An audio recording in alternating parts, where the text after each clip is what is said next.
Shalom saudara, apa kabar semuanya? Baik ya. Pada malam hari ini saya mau berkhotbah tentang pribadi seseorang, seorang perwira.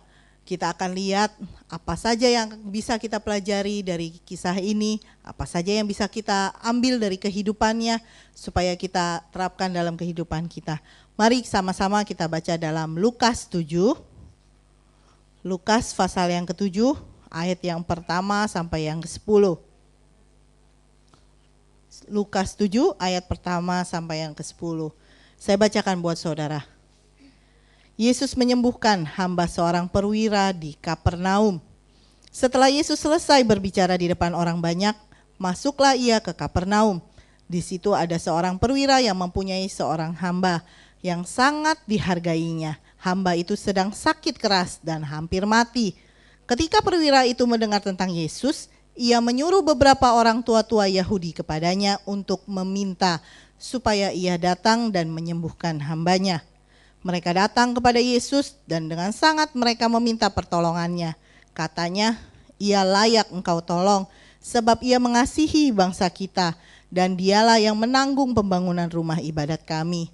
Lalu Yesus pergi bersama-sama dengan mereka. Ketika ia tidak jauh lagi dari rumah perwira itu menyuruh sahabat-sahabatnya untuk mengatakan kepadanya, Tuan, janganlah bersusah-susah, sebab aku tidak layak menerima Tuan di dalam rumahku. Sebab itu aku juga menganggap diriku tidak layak untuk datang kepadamu. Tetapi katakan saja sepatah kata, maka hambaku itu akan sembuh. Sebab aku sendiri seorang bawahan, dan di bawahku ada pula prajurit. Jika aku berkata kepada salah seorang prajurit itu, pergi, maka ia akan pergi. Dan kepada seorang lagi, datang, maka ia datang. Ataupun kepada hambaku, kerjakanlah ini, maka ia mengerjakannya. Setelah Yesus mendengar perkataan itu, ia heran akan dia. Dan sambil berpaling kepada orang banyak yang mengikuti dia, ia berkata, aku berkata kepadamu, iman sebesar ini tidak pernah aku jumpai, sekalipun di antara orang Israel. Dan setelah orang-orang yang disuruh itu kembali ke rumah, didapatinya lah hamba itu telah sehat kembali. Dari perikop yang kita baca barusan, di sini menceritakan tentang Yesus di Kapernaum. Pada saat Yesus kecil, dia berada di Nazaret. Setelah beranjak dewasa, dia ada di Kapernaum ini. Kapernaum itu kota perikanan. Kota perikanan yang penting terletak di pesisir utaranya Danau Galilea. Pada masa itu Kapernaum adalah pangkalan prajurit Roma yang mengawasi pengumpulan pajak di wilayah itu. Nah, di sini tinggal seorang perwira. Perwira ini mempunyai seorang hamba. Di sini didapatkan hamba yang sangat dihargainya. Kata asli dari dihargainya itu entimos, yang berarti hamba yang berharga, hamba yang mahal. Jadi perwira ini sangat mengasihi hambanya ini. Perwira ini sangat menjaga hambanya ini berharga sekali gitu buat perwira ini. Jadi saat itu hambanya ini sedang sakit dan sakitnya tuh parah, hampir mati di sini dikatakan.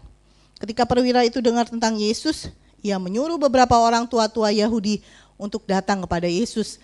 Dia meminta supaya Yesus datang ke rumahnya. menyembuhkan hambanya ini. Apa yang bisa kita pelajari dari perikop perwira ini yang bisa membuat Yesus heran? Tema khotbah saya malam hari ini membuat Yesus heran. Paling tidak saya dapati di sini ada 2 sikap yang bisa kita ambil kalau kita mau membuat Yesus heran. Kalau kita mau membuat Yesus heran terhadap kita. Ayo mari sama-sama kita lihat dari Lukas 7 ini ayat yang ketiga. Yang pertama kita lihat dari ayat yang ketiga ini. Ketika perwira itu mendengar tentang Yesus, ia menyuruh beberapa orang tua-tua Yahudi kepadanya untuk meminta supaya ia datang dan menyembuhkan hambanya. Jadi sikap yang pertama yang harus kita tiru dari perwira ini yang bisa kita contoh untuk kita kerjakan dalam kehidupan kita. Ketika perwira itu mendengar tentang Yesus, dia dengar tentang Yesus, ia langsung menyuruh tua-tua Yahudi itu untuk mencari Yesus. Jadi dia tidak mencari kemana-mana, tetapi kata mendengar di sini bahasa aslinya ak'owo, yang berarti mendengar, mempelajari, atau mendengar menaati. Jadi sikap pertama yang harus kita ambil supaya Yesus bisa heran terhadap kita, yang membuat Yesus heran terhadap kita, seperti perwira ini, yaitu mendengar, menaatinya. Jadi begitu kita mendengar firman Tuhan, begitu kita mendengar Tuhan suruh kita apa, langsung menaatinya, langsung kita kerjakan dalam kehidupan kita. Salah satu contoh yang saya pernah alami, kita sering mendengar tentang ini. Wanita, seperti tadi Bu Al bilang, hai wanita tunduklah kepada suamimu.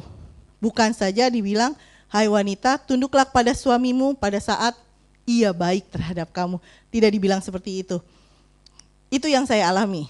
Setiap kali saya sering dibilang begitu, hai wanita, tunduk kepada suamimu. Waktu mendengar itu dalam hati sebenarnya agak memberontak.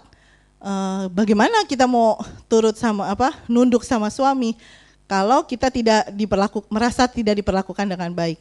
Tapi itu yang saya pelajari, itu yang saya jalanin selama kehidupan saya. Jadi waktu pas saya dengar tunduk sama suami, memang awalnya daging ini nolak.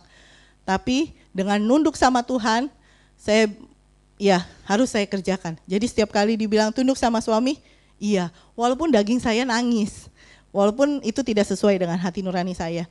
Itu yang saya kerjakan. Jadi setiap kali ini saya berusaha untuk iya aja gitu. Apa yang disuruh suami, saya harus iyakan. Itu yang membuat Yesus bekerja. Dengan cara itu akhirnya Tuhan sedikit-sedikit merubah suami saya. Rumah tangga saya pun akhirnya diberkati. Jadi langkah pertama itu yang harus kita contoh, yaitu mendengar, langsung menaatinya. Langkah yang kedua, saya ambil dari Lukas 7 ini, ayat yang ke-6 sampai yang ke-8. Kita baca sama-sama. 1, 2, 3. Lalu Yesus pergi bersama-sama dengan mereka. Ketika ia tidak jauh lagi dari rumah perwira itu menyuruh sahabat-sahabatnya untuk mengatakan kepadanya, Tuan, janganlah bersusah-susah, sebab aku tidak layak menerima Tuan di dalam rumahku. Sebab itu aku juga menganggap diriku tidak layak untuk datang kepadamu. Tetapi katakan saja sepatah kata, maka hambaku itu akan sembuh. Sebab aku sendiri seorang bawahan, dan di bawahku ada pula prajurit. Jika aku berkata kepada salah seorang prajurit itu, pergi, maka ia pergi. Seorang lagi datang, maka ia datang. Ataupun kepada hambaku, kerjakan ini, maka ia mengerjakannya. Yang kedua yang saya pelajari dari sikap perwira ini, dia ini seorang perwira. Perwira itu memimpin pasukan yang terdiri atas 100 orang prajurit. Dia tuh yang dikatakan perwira ini, dia memimpin 100 orang prajurit kurang lebih. Ia mengepali para prajurit itu, dia bertempur, bahkan mereka siap mati dalam peperangan. Mungkin perwira ini mengabdi pada Herodes Antipas karena ia berada di Galilea kan, dia kondisinya berada di Kapernaum di Galilea itu. Dia tidak gengsi dengan statusnya yang sebagai perwira ini. Dia tidak gengsi sebagai jabatannya. Ia katakan, Yesus tidak usah datang ke rumah saya. Katakan saja sepatah kata saja gitu. saya percaya hamba saya pasti akan sembuh. Dia tidak lihat lagi perwira mestinya kan dihormati. Dia tidak lihat lagi jabatan dia apa, tapi dia bilang, Tuhan gak usah datang ke rumah saya. Kau katakan sembuh, hamba saya pasti sembuh. Dia percaya itu. Jadi yang kedua, sikap yang harus kita contoh dari perwira ini, yang harus kita ambil, yaitu memiliki sikap rendah hati. Rendah hati bukan saja di hadapan manusia, tetapi di hadapan Tuhan juga. Kalau di hadapan Tuhan kita udah bisa Tuhan lihat rendah hati, apa yang gak bisa Tuhan kerjakan buat kita. Jadi miliki itu, sikap rendah hati itu yang membuat Yesus heran terhadap kita. Seperti di dalam ayat yang ke-9 ini.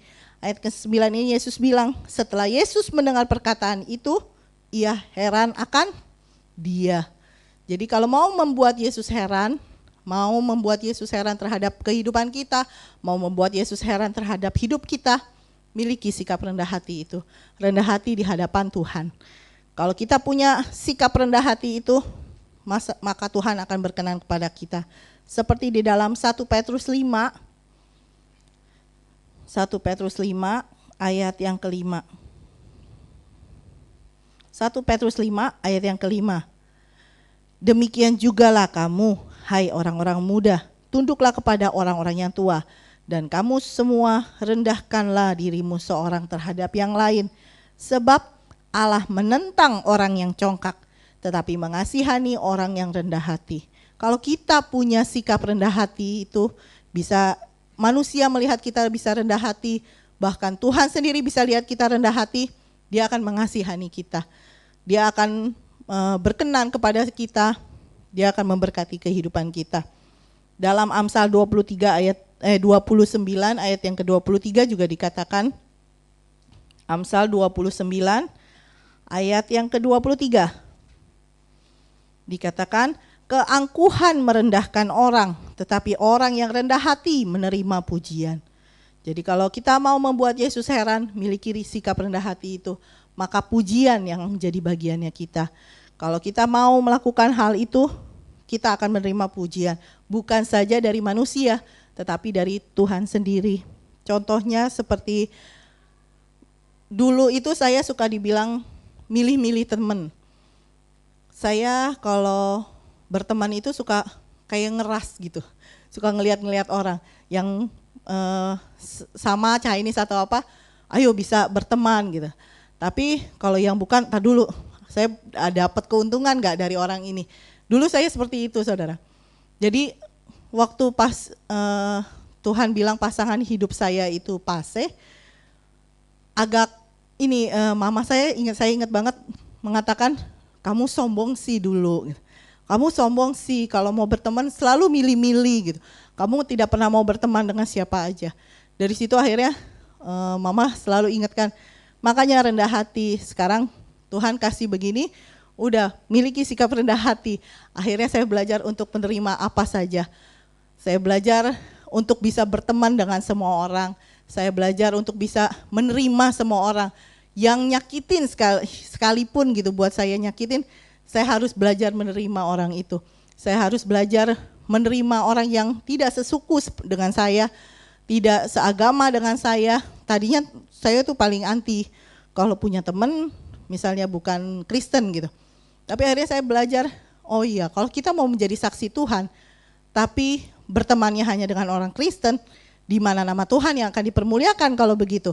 Akhirnya saya mulai mau membuka diri berteman dengan orang-orang yang bukan Kristen sekalipun.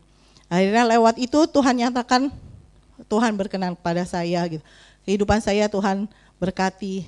Jadi dua sikap yang harus kita pelajari dari perwira ini, yaitu yang pertama apa saudara? Mendengar langsung menaati. Yang kedua, sikap rendah hati di hadapan Tuhan. Tidak peduli status kita apa, tidak peduli jabatan kita apa, tidak peduli status sosial kita apa, pokoknya miliki sikap rendah hati itu. Kalau kita mau membuat Yesus heran terhadap hidup kita, membuat Yesus mengasihani kita, doa kita serukan dan Tuhan jawab, kita lakukan dua hal tadi. Kalau kita punya dua sikap itu, maka Tuhan akan heran terhadap kita. Dan ia akan berkenan akan hidup kita. Dia akan ginosko, menikmati hidup kita. Senangkan hati Tuhan dengan dua sikap tadi. Semoga menjadi berkat. Tuhan Yesus memberkati.